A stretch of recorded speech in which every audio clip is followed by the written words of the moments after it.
causa. But more importantly, when he stands in this place and talks about Canadians of convenience, does he feel he's the one who gets to choose who is a Canadian and who is not?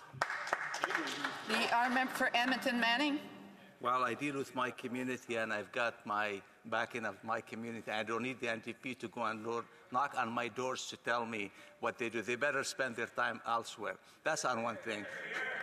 The other thing is, Madam Speaker, I'm not the one who's trying to impose anything on Canadians. If anybody's doing that, it's the Liberal and the NDP throughout the last 2 years of making a disaster out of the immigration law in Canada. So they better be ashamed and they better be knowing what to ask people before they even suggest so.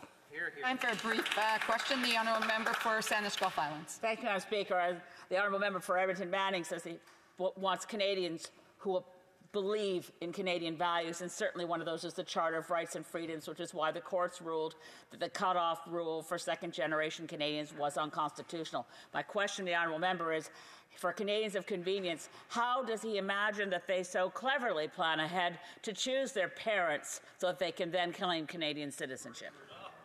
The honourable member for Edmonton Manning has 1 minute to respond. Well, I think that's a much bigger question, and thanks to the honourable leader of the NDP for this question. It's a much bigger problem she's raising right now.